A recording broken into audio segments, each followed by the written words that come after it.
Hello, and welcome back to the podcast that will definitely take you to dinner with their tax rebate. Welcome back to Yes. Love, Death, and Movies podcast, internet's number one film breakdown and review podcast, the podcast that crushes watch lists week after week. Now, every 2 months is a different genre. Every week within that 2 months is a different film in that genre. So follow us on everything, join along for the ride, and let's watch some movies. I'm one of your hosts, Ash, and with me every single week is Harry. How are you today, sir? It's Every midday single for you. week. You said that in a way that's like really bad. It's like every single week is Harry. I Like, didn't say it bad. I'm just joking. Hey, I I'm just good. worked, okay? I'm tired. I worked a very long work Hey, I'm day. in the middle of working. Give me Don't a tell my boss. break. I feel you there. I'm good. I'm good. We were earlier recording this because we're both busy this weekend, which is kind of fun. I've got a wedding this weekend. I'm MC for it, which is gonna be good. This is the fourth wedding in like matter of like 3 months that I'm either the celebrant or the MC. I'm just tired. I'm Why do you have just so many so. friends? I'm like I was saying to my friends last night. I was just like, yeah, I just finished the script and like how many words? I'm like 3,000. And there's one guy's just like, oh, days never ending. I was just like, man, it's good fun though. It's good. Like it's talking about my friends that fall in love. Lol, gross. We all know that love is a sham. That's what this whole podcast is based on. It's just lying about it a lot. But I'm really keen. It was the two friends getting married. A year ago, I was the MC to another one of our friends' weddings. And like 2 weeks after that wedding, they took me out for dinner. The people getting married this weekend, and they're like, "You're great. We loved you. How would you like doing that for 180 Italians?" And Oh my. I was like, I love tiramisu and Goodfellas is a masterpiece. Let's go. I'm in. I'm so in. Italian Australians? Yeah, they're like heavily Italians. Interesting. I'll tell you some stories that I think I won't put in this in the podcast. I'll tell you Hmm. some stories off air. And there's one in particular that's like, I might be in danger this weekend, but we'll see. We'll see. Other than that, Please I'm phone pretty a good. friend if you need. Yeah, yeah, come over from California. Yeah, right. Just travel across the pond. Exactly. Well, that How are sounds you? fun. Yeah, I mean, obviously, I just saw you a couple days ago. Not much has happened. I had to go back to work after 4.5 days off, so that's depressing.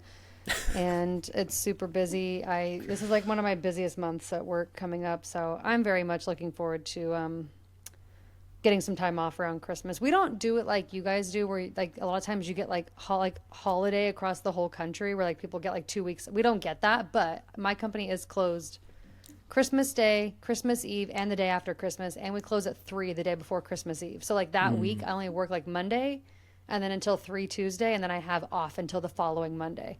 Right. So I'll take it. It's like almost 5.5 days. So I'm Absolutely. just counting down to that. Yeah. So yeah, that's pretty much me. And then I'm going to a bachelorette party this weekend, which I haven't been to a bachelorette party in probably like, God, it's had to have been at least a couple of like 3 years, maybe more. Really? I feel very unprepared for just, Do you know what you're doing for it? Is there yeah, stuff that we're we just, can't talk about on the air for it? oh, I mean, no, we're just going to like this little like cute house in like a kind of a mountainy town. That's got like a waterfall creek nearby, and it's like a cute little downtown. It's like a very like simple setting. It's Hey, not I like love that. Vegas or anything crazy. My friends aren't really into that. But I mean, there'll be drinking and games and girl talk and all the normal stuff. So I Oh just have yeah. to like reset my brain to hang out with 10 women for 48 hours, Tell me, it's tough. It's a tough job. No, I get that. Like me and my best friend's Bucks party, we call it, bachelor party, whatever you want to call it. We went down to Melbourne, so it was like a hour flight or something. And everyone that I was talking to beforehand, like I met my girlfriend's sister like the week before for the first time. And she was just like, I was just like, oh yeah, I'm going to a Bucks party in Melbourne this weekend. She's like, oh, what? You're just going to be like going to the strippers and stuff like that. I was just like, literally, all we did was we went down there, watched some AFL because it's like homeland of AFL down there, and then we just went to board game bars and just played board games, and then went to Yeah. the casino and played some roulette. But that was it. It was like the most wholesome Yeah. weekend. Like, there's a good story of my girlfriend was talking to her girlfriends, and they all asked like, "Oh, where's Harry this weekend?" And they're like, "Oh, he's at a Bucks party in Melbourne." And one of them was like, "Are you worried?" And she goes, not at all. This is what he's doing right now. And it's me and my buddy in a Pokemon card shop, just going through Yeah. like 6 boxes of Pokemon cards, and they're all just like, okay. I thought that was awesome.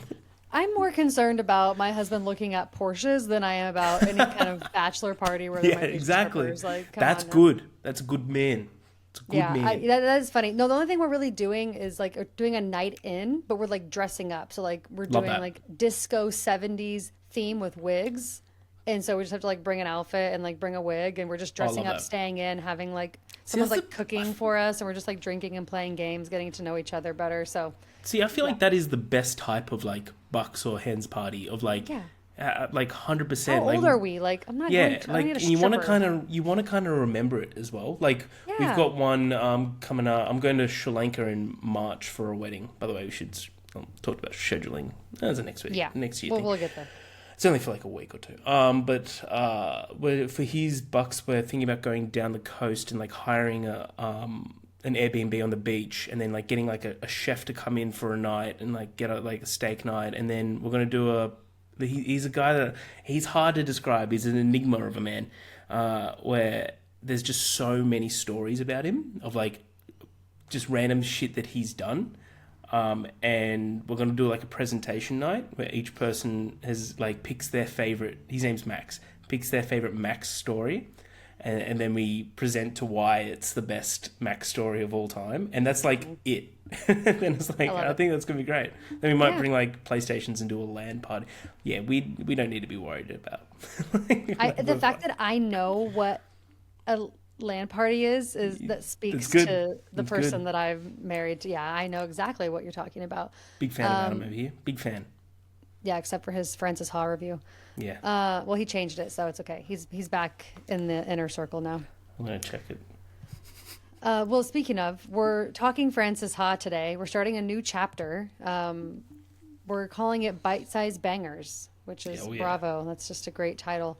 But we're doing 2 months of 90-minute or less films, which honestly, I've been waiting for this because I love movies. I know you love movies, but we don't always have time to watch 2-hour plus films. And we've been doing a lot of 2-hour or longer films for the last 4 months. So as fun as that's been, as great as movies are, there's so many bangers that are 90 minutes or less, some that are like 75 minutes. Like there's just some great movies that are shorter. So we're hoping to check off some new ones, rewatch some favorites, and just share more bite-sized films with people, because I'm sure there's some here that people haven't seen before. So I can just quickly rattle off what we're going to do. Yeah. So we're going to start with Francis Ha, which I'm very excited about, and then Hell we're yeah. going to go into Fantastic Mr. Fox, which Which is just I'm a cozy, so excited about. Oh, cozy fall movie. Yeah, it should be great. And then the week of Christmas, we're going to do A Nightmare Before Christmas, because that's kind of a fun, unique stop motion animation one, a little bit different than your standard Christmas movies. hell yeah. Then we're going to go into Shiva Baby, which Harry hasn't seen. Haven't seen. Stand By Me, which Harry hasn't seen. Haven't seen. And then that's wild, by the way. Yeah, I know. That is probably the biggest hole in my whole filmography. Yeah. But excited for you to see that. And then The we're going amount to of see. judgment in your tone then. Which is I wild, mean, by the way. we have focused on so many that I haven't seen, like big Yeah. movies I hadn't seen. So I feel like it's time. It's Oh your yeah, time yeah, now. yeah. I'm not ashamed of it. No. I'm proud of us. I think it's knocking it amazing off. that you're Yeah. finally going to get to see it. And honestly, Rob Reiner, I mean, every movie he makes is great. So Hell yeah. yeah, I'm excited for you to see that. And then we're going to go into Autumn Sonata, which we've both never seen. We'll have a guest yeah. for that. And then Eighth Grade, which is Bo Burnham's coming of age movie, we've both never seen. And then ending it off with Harold and Maude, which we've both never seen. I've So seen. kind of- Did you say I haven't seen Eighth Grade? I've seen Eighth Oh, Grade. just kidding. I haven't seen Eighth Yeah, Grade. yeah, I've seen Eighth Grade. So yeah, we got a couple I know that- it's a movie that you were gonna really like. Yeah, I'm So sure. I'm keen I to love that revisit it. genre, obviously. Keen to revisit it. Cool. Well, that is our next 2 months. That'll get us through the end of January. So hopefully you guys can follow along with us for our bite-sized bangers. But yeah, so we're starting with 2012's Francis Ha from Noah Baumbach, starring the amazingly talented Greta Gerwig, Mickey Summer, Michael Zegan, and Adam Driver. Released in May 2013. So I think it says 2012 on Letterboxd because it was a festival film. Didn't actually come out for like wide release until May of 2013. This one was written by Noah, but co-written with Greta. So they actually wrote this one together, but he directed it. Before we get into it, let me know your history. I think you said you'd only seen it one time before this. So was this your second watch? Yeah. Only saw it once. It was like maybe 4 or so years ago. probably longer than that. You know, COVID's kind of like Mm-hmm. distorted time as a lot. Like you think that like 2018 was 4 years ago. It's been some time. And I remember watching it for the first time and really liking it, but not like appreciating it enough. This movie explodes in the best way possible on like a second viewing because it's just such a warm hug of a Mm-hmm. film. I think that the length of it is perfect. There's like no excuses. There's no fat. It's all trimmed down. Greta Gerwig is a revelation. I think this is her best performance, and I think this is the Yeah. best film that she's tied to. I love a lot of her films. I still haven't seen Little Women. That's Oh, another big Carrie. hole in my yeah. That's another big hole. So I might love that just as That might much be because her I. best. Okay. Well, I'm keen. Maybe we should do like a bomb back Greta Gerwig couple of months. I'm sure there's enough That'd be films in fun. there. I think that'd be good fun. I know that's a big hole. I'll try and get to it over Christmas. But yeah, she for me this is I love everything that Greta's been tied to. I'm a big Barbie defender. Yeah. This is just such a sweet little contained pocket of joy. And so relatable. There's like so many different elements. Like we're gonna go through the story, I know, but the ending of when she sees Sophie again with Patchy and it's not going well, and then you can see in her mind this like, hey, we're all kind of fucked up, like in a way, and I think that's such a real like without saying it, I think that's a beautiful little message. And then she like it just fast forwards in time and life's fine. You know, like some you may go through some hills and valleys, but it'll you'll get your path. I think that's really goddamn good. I think the whole direction of black and white is perfect for this because I feel like color would have drained it out.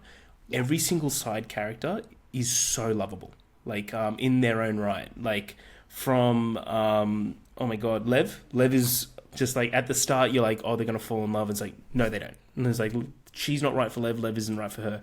And then the whole movie you're like, Benji and her are perfect for each other, like the entire film.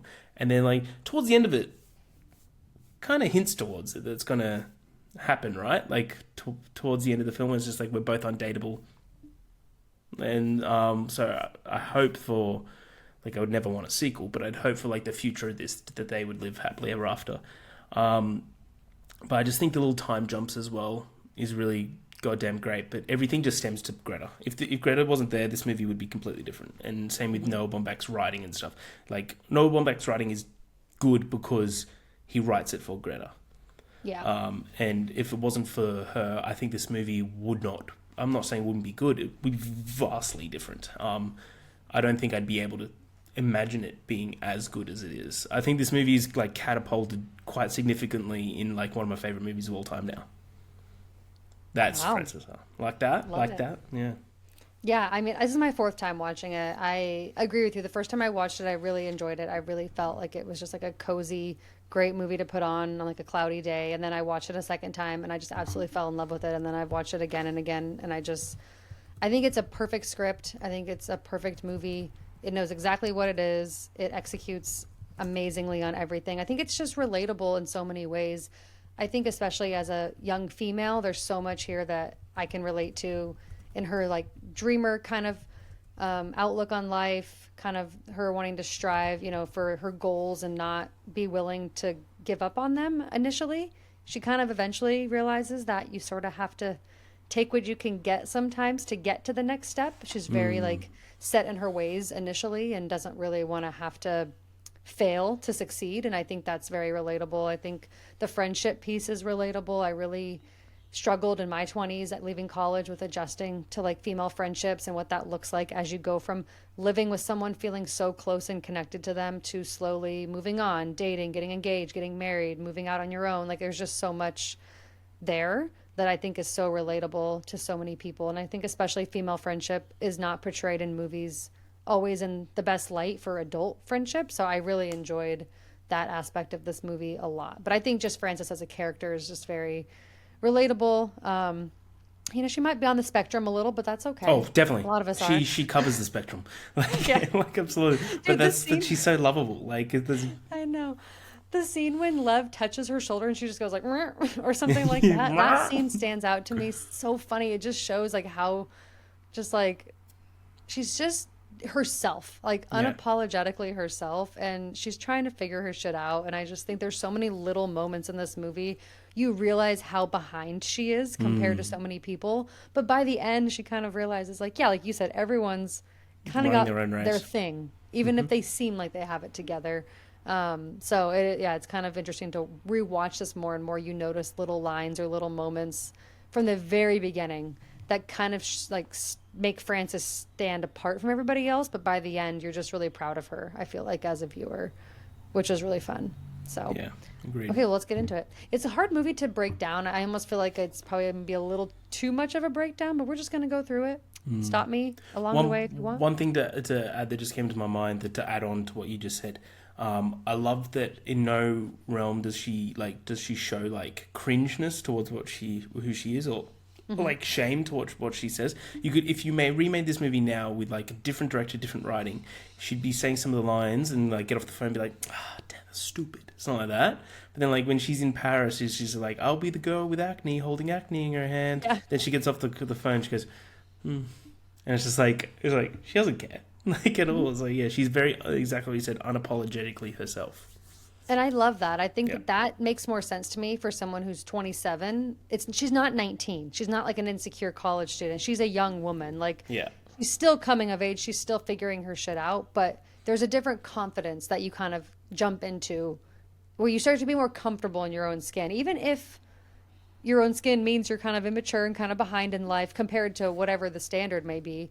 yeah, But I love that she kind of just is like, I'll figure it out. I'm not ashamed to do these things that might be looked down upon because she knows she's got an end goal in mind. And she thinks she needs all these people to get there, but by the end, she kind of realizes she just needs herself. So, okay. Well, kind of just said it, but Frances is a 27-year-old dancer living in New York City with her best friend from college, Sophie, who she does everything with and very much relies on for comfort and love. Her boyfriend, she has a boyfriend at the beginning of the movie, asks her to move in with him and two new hairless cats. That whole dialogue is so funny to me, that whole it's so good. conversation. But this results in them breaking up. She's not too sure about moving in with him. She wants to not leave Sophie. She assumes they'll be renewing their lease, which I love this moment because obviously this comes right back around when Sophie tells her what her plans are. But I love that Frances has this dedication that's just like, she doesn't even have to talk to Sophie. She's just like, no, we're going to I'm sure we'll want to renew the lease. Like, we're Yeah, never going to separate. So that's so good. Frances leaves her now ex's place to meet up with Sophie, who's called her, who's out with some friends, Lev and Benji, played by Adam Driver, and what was his name again? It is Michael Zegan, Yeah, who I really like. He's really shout out. interesting. Yeah, he's great. After a night out, Frances and Sophie joke about boyfriends and sex and all kinds of, girl talk, and they tell the story of us. I love this one. She's like, Tell me the story of us, a publisher and a dancer who take over the world." It almost feels like little sister, big sister, in those early moments of the movie. Frances's life is altered when Sophie tells her she plans to relocate from Brooklyn to Tribeca, her dream neighborhood, to move in with her boyfriend Patch, who Frances is not currently so fond of. Frances is struggling with her dancing career and is only currently an apprentice. So, with Sophie moving out, she cannot afford to live in the same apartment by herself. After getting an exciting tax rebate, she asks Lev if he wants to go to dinner and ends up back at his place after where he lives with Benji. And a bond between the three of them sort of grows to the point where she ends up moving in with them for a brief period of time. Before you go, give us another dance. I love that. I love those moments. And even like when they're at dinner and the check comes and she takes it, and the woman's like, "I'm sorry, this card didn't go through." She's like, "We only take cash or credit card," which is That's so crazy. bizarre. She's That's like, crazy. "I only have a debit card. Sorry, I'm not a real person yet." And then like, she hey, runs like the marathon. yes, to the ATM to look for cash. I'm sorry, but if you have a debit card, that means you have a bank account. You are 100% a real Yeah, adult. absolutely. Yeah, yeah, I yeah. don't care what any restaurant says. That scene always is just really funny to me, though. Frances enjoys her time living with the boys and feels a bond with them, although she is struggling with obviously missing Sophie. But I love all these scenes we get with them in the apartment, the conversations with Benji. Undateable, that is said about 500 times in the Oh yeah. movie. They have a little inside joke, and obviously Lev with all of his women he keeps bringing to the house. There's just a fun little roommate kind of thing going on that works really well. Really quick, the scene after this with Modern Love playing, and she's dancing and running through the streets. Highlight of the movie for me. I mean, absolute best song. David Bowie, just perfect scene, perfect running around doing the splits, jumping through the air in New York City. It just shows how free and innocent and kind of naive she is, but I think it's perfect. I Yeah. love that whole kind of montage. Just had to highlight. I could not. No. Good highlight. Sophie comes over to where she's staying with Lev and Benji to visit Frances when she kind of tries to like push her to date Lev so that they can always be together and she can be over there all the time. She's obviously still not like really accepting that their life are going in different directions. But she assures her that she's happy with Patch, even though Frances seems to think they are both just completely forever undateable. Frances learns that the dance company, will not have the ability to have her work during Christmas, so she can no longer afford to pay rent, and she has to put her things It's in kind of storage. heartbreaking because it's like she had her whole like heart set on this one thing, Yeah. this one job opportunity, all eggs in Yep. one basket. Which I guess at that age in that city, you kind of have to. Yeah, that's the thing that is hard to watch with this movie and just I think navigating adult life. I mean, obviously by 27, so many people feel like they need to have it all figured out, have their career going, and a lot of people do, but in the arts, I feel like it's just very different, especially like there's not this like always like linear upward, movement going on. Sometimes you're going to have periods of just like up and down, trying to figure it out. And it feels like she's almost like too proud to want to really ask for help, but she's just like keeps like hoping that everything's going to work out the way that it's supposed to Yeah. with this specific dance company. And it just kind of feels like it's just not working out. And so it's tough to see that every little thing that happens, it's just like, okay, she's going to struggle a little more and then struggle a little bit more. And it's all going to be worth it, but she's going to keep struggling for now. So yeah, she can't afford to pay rent with the guys, so she has to put her things in storage and move out from living with them temporarily. Before she is temporarily on leave from her job, though, Sophie does come to see her dance performance. There is one before the Christmas show not going forward where she brings Patch with her and they go out for a drink after, where Frances learns that Sophie's in love with Patch and Frances doesn't approve. I love the line when she says, "Don't treat me like a 3-hour brunch friend." I know exactly what she's talking about when she says that, and I think it's Oh such a yeah. great line.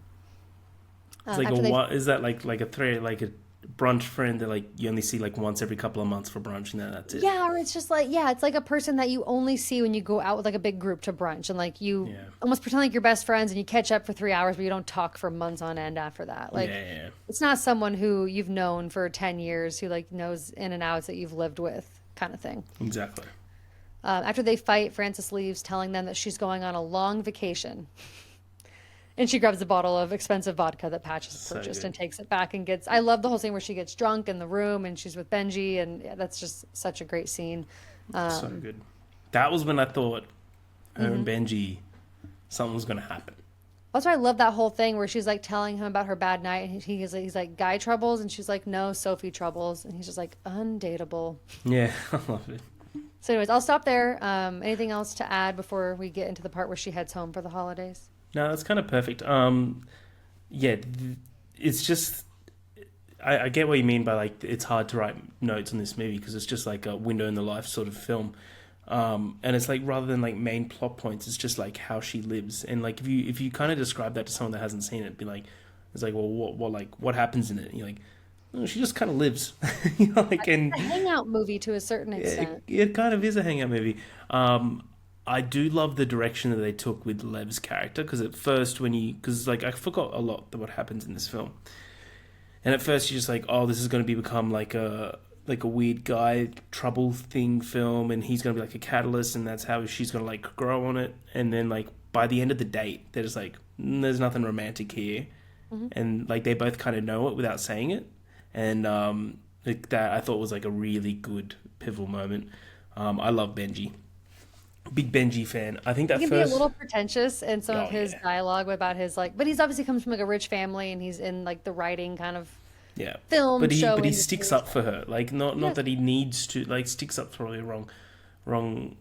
She doesn't need defense, but more like when the question about rent comes up, and she's like, "It's $950, right?" It's like, "No, it's $1,200." And he goes, "No, no, no. We said that we'd cover her until the Christmas shows," and it's just like, and he immediately was just like, "No, no, we'll cover you. It's fine." Yeah, they are good dudes. They take care of her. Not that she They needs do. to be taken care of, but they definitely treat her like a sister, almost like a little sister in a way, or just like family, which I Yeah. think is really sweet. And I think Lev can fucking afford it. Like just looking at him, yeah, he obviously comes from a rich family, yeah, and super rich. yeah, I think it's really funny all the moments too, like where like they're all interacting with like the girls he's brought home. They're like, yeah, this is Nicole. Or, oh, hey, this is Rachel. Like he Yeah. just brings these girls home and announces it, and then sometimes they're there the next morning eating When breakfast with. she's like, when she's eating the bacon and egg bagel from, or the sausage and egg, whatever it is, the breakfast bagel, from that girl, and then they're just chatting later. He's just like, "Yeah, no, I'm not hungry. I just ate that bagel from Lev's slush." And you're like, "Holy shit!" I know. I was like, And "It's the just girl dropped it." who she's like, yeah, like she slept with the brother, Sophie's brother Oh or something yeah, like that. And he's like, when did you fuck him? And he just keeps asking her over and he's over like, again. "I And she's met like, you we last met last night." night. Yeah, I Okay. love that answer. I thought that was a great answer. But yeah, that's hilarious. And then yeah, you can kind of see that moment onwards that like her and Sophie are kind of growing apart. Like, but they're again, as we said from the start, it's all about like running your own race because by the end of it, they're back together, which is really nice. But yeah, just that whole conversation with Benji and Francis just in the bedroom, I think is just really really good. And then I'm 65 pages through my screenplay for Gremlins 3. Gremlins 3. So good, love that. I want to see Gremlins 3 by the way. I'd love to see Gremlins. Yeah. Was it the Bad Batch? The new batch? Gremlins 2? Yeah. Yeah. Great. It's so I like those stupid. movies a lot. It's great though. Absolutely. Yeah, no, I agree. I just think there's so much. This movie just feels like everyone knows somebody kind of like all of these characters, or maybe you did in college, or you did at one time, like, at work or whatever, but just feels like very relatable experiences. It's like, even though we may not all come from like a family of money or, come from the arts as far as like the type of industry you work at, like, I just feel like there's still so much you can pull from these characters that feels very grounded in reality. It feels like a very human story. And I think sometimes we do want to compare ourselves to other people like that are on a different path or on a faster path or getting through life in a way that feels like they just have it all figured out. And sometimes I feel like that. I'm just like, I feel like a kid still in a 32-year-old's body. I don't know what I'm doing. I feel like I have imposter syndrome or something. And I Yeah. think that's a very normal feeling. So I feel like this movie really represents that well too. Like outside of even just, the friendship stuff and her struggling to like adjust to life changing. I think just even feeling like you don't quite feel your age or people maybe think you should be talking more intellectually by that. It's just there's a lot of moments throughout the movie where you can really feel like, okay, maybe it's okay to just be me and not worry about if I'm fitting somebody else's definition of what a 27-year-old should be like. Yeah. So I think they portray that really well. Okay, Agreed. well, continuing on. She goes home to the holidays, or home for the holidays to Sacramento. Very near and dear to me. So that's my airport, by the way. Is That's it? where I travel from. Oh, Yeah. Greta that's so Gerwig is from sick. Sacramento, so that's why like I love Lady Bird so much because it basically goes all over It's just you're just Sacramento. looking into a mirror. Yeah. So yeah, it's always really fun to see that. But she spends time with her parents and family, reconnects with old friends for a few weeks before heading back home to New York. A fellow dancer in the company, Rachel, lets Frances stay with her. She makes it very clear it's for not 6 weeks, 5 weeks. Yeah. Which, to be honest, it's fair. It's a month. Totally fair. Yeah. That's a long time to have somebody you're not like super close with living with you, obviously. Exactly. While she's awaiting job updates and income so she can get her own place, obviously. During a dinner with Rachel's like friends slash family, Frances learns that Sophie quit her job at the publishing company and is moving to Tokyo with Patch. I think this is kind of like the turning point of the movie. This whole dinner, I feel like just in general, like she doesn't fit in with these people. They don't really understand her. She just doesn't really, she feels out of place, I think, even more so than she has before. Because she kind of felt like she was, at least with her people, with Lev and Benji. Yeah. But I think here she's very much out of place. So yeah, she finds that out that that's obviously happened to Sophie, who didn't tell her. The entire dinner overwhelms her, makes her feel lesser than, as all these people seem to have their life much more together than she does. After dinner and after learning about Sophie moving without telling her, she decides on a whim to go to Paris for the weekend. Which is One wild. of the One of the couples offers for her to stay in their apartment for free, so she takes the opportunity, puts the trip on a credit card, and is only going for the weekend because she wants to be back Monday for her meeting with her boss at the dance company. I really love the fact that they make it known in the dialogue that why only for the weekend? Oh, because I have a meeting I have to be back for on Monday. And when she goes to meet with her, she goes, oh, well, I almost like canceled this thing myself. I It's had a like tickle in it's my throat. It's like she cares so much. yeah. This means everything to her. It means nothing to the other person. And I think that's one of the things I love about Frances. She's like so earnest and she's just so genuine. She cares so much Yeah. about what she's trying to get to. And no one seems to really understand how much she cares. They just think that she's just like this clueless, immature person. My favorite, like, what's the dance coordinator's name? I Yeah. honestly didn't write her name down. I No, completely I'll find it because blanked on that. it's part of the my point that I was gonna make. Because I love the scene where she, like, right after she kind of decides that she's gonna go to Colleen. Colleen, thank you, go to Paris, and she bumps into Benji, and it's Benji and his girlfriend then, and she's like, and then she's like, why are you only going for the weekend? He goes, oh, well, I've got a meeting with Colleen on Monday, and she just goes, I don't even know you. I know. I just met you. I love that line. That line killed me. It's like, I don't know you. It's like, yeah, but she All talks the to interactions feel everyone. very realistic. Exactly, but she talks to everyone as if they know everything about her life, and I really I like honestly, that. I do that sometimes. Yeah, Like I so think do that's I. why I relate to this character so much. Yeah, so do I. I think it's awesome. But yeah, I love those little moments. It was Maybe really it's an cool. extroverted thing. You just accidentally give too much information away to nobody who asked for it. And it's also classic. It's just like, yeah, I'm just gonna put it on the credit card I just got. Like, no, Why don't not? do that. Why not? It's so funny. Yeah, no, I think those little details in the script is really what makes it stand out to me. Is like everything that's said matters and means something, and it may come back around later, but it's just like it all has a purpose, and I think that's really clear. So while she's in Paris, she tries to reconnect with an old friend who's not answering while she's calling.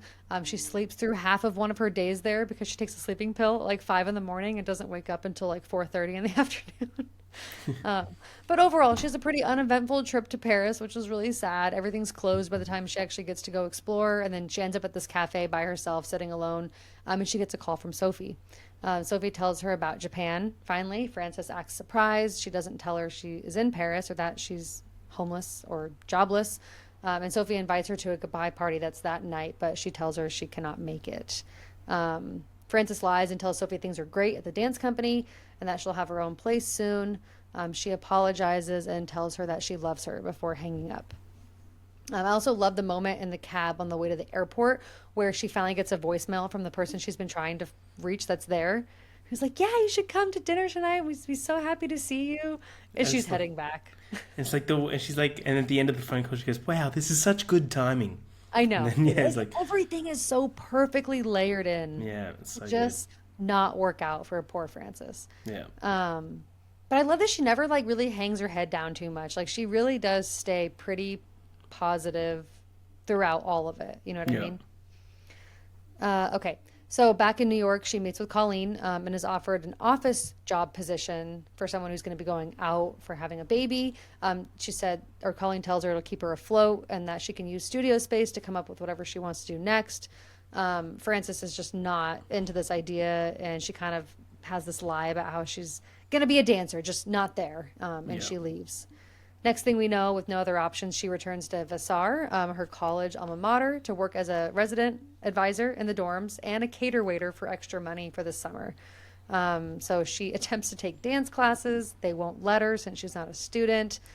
She's just really not fitting in there. Obviously, she's like 6 years older than most of the people who were at this school. Yeah. And overworked and bored, she ends up exploring through Sophie's Japan blog online, which she knew that she was going to do. And she kind of looks at it like, oh, they're having an amazing time. She must be so happy there. So I have one more section. Do you want me to stop here? Or do you want me to just finish off? No, because I want to get to the Okay. dinner party with the raging cougar. Yeah. Okay, so one night when Frances is working an important alumni event, she runs into Sophie and Patch, where she learns that they're now engaged. Frances lies again about why she's at the college, assuring her that she's still with the dance company.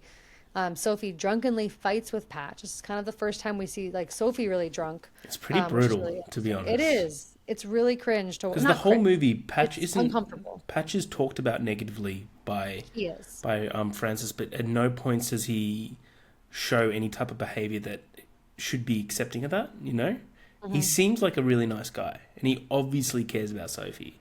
Hmm. Then, like the way that Sophie was talking to him was like, "Oh, I'd have a problem. Like I'd have a big problem."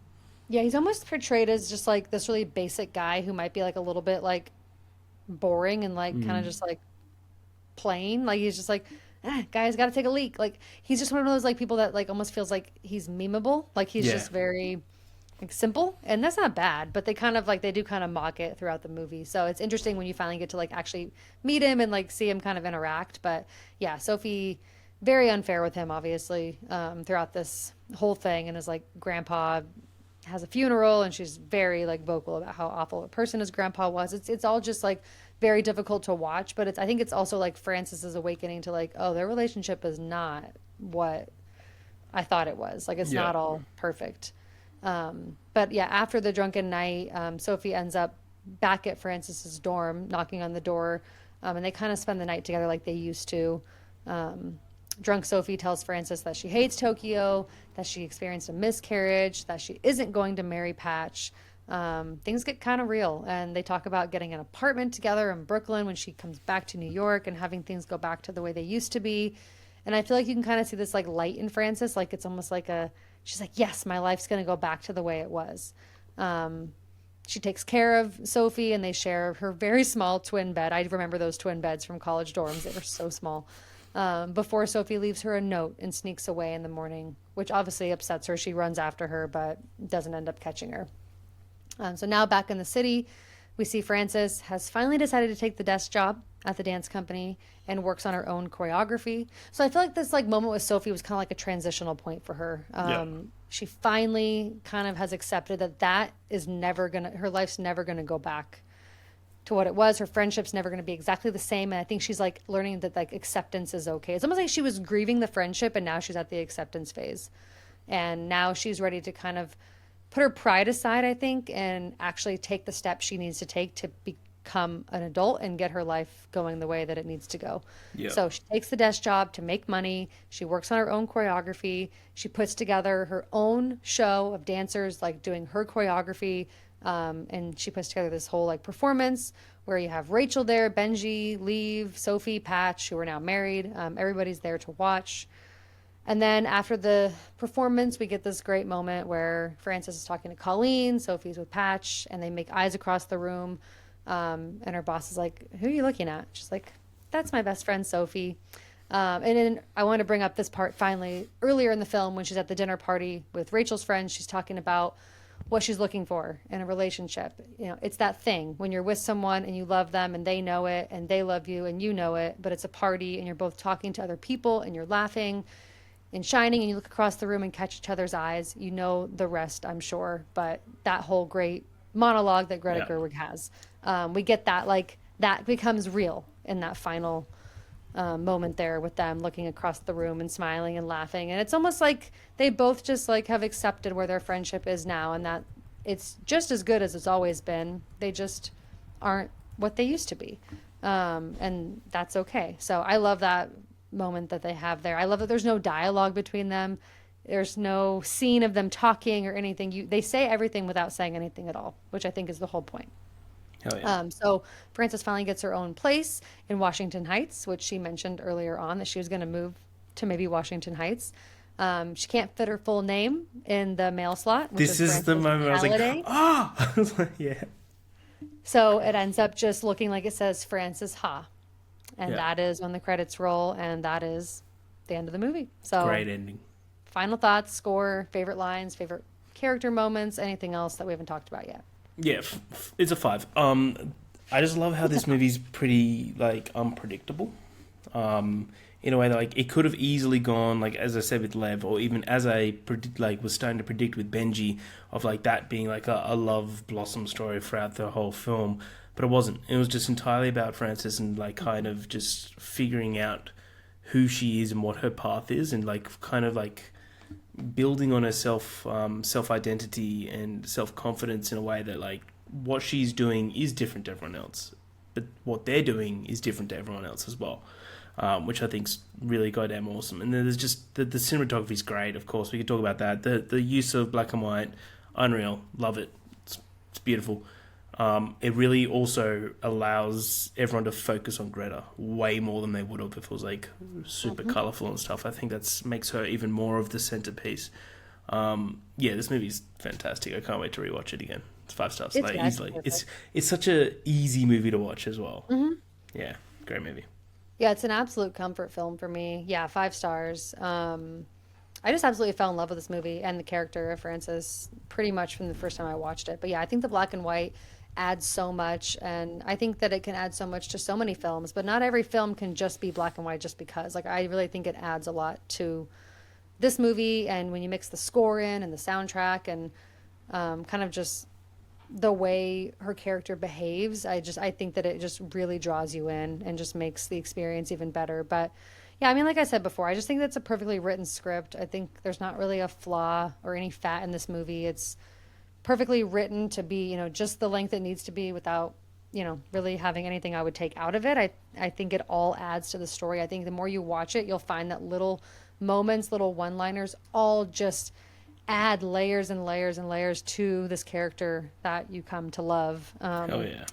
by the end. And yeah, she's just such a delight. She's just so comforting to watch. I think this is a comfort character for a lot of people, but yeah, I just think it's a beautiful movie about life and growing up and figuring yourself out as an adult, learning to be independent, learning to adjust your friendships as you grow and as life changes, and just kind of how we deal with all the things that happen. Like, we think about coming of age and we think a lot about like college and high school, but there's still a lot of aging that takes place in your 20s, and I don't think we get a lot of movies in that kind of sector of life. And so I think this one's kind of rare in that sense. So yeah, I just think it's something that everyone should give a chance. I don't think this is going to be everyone's cup of tea, but like, I know that it's our cup of tea, but Oh, I yeah. think that everyone can at least appreciate something about it. So Yeah.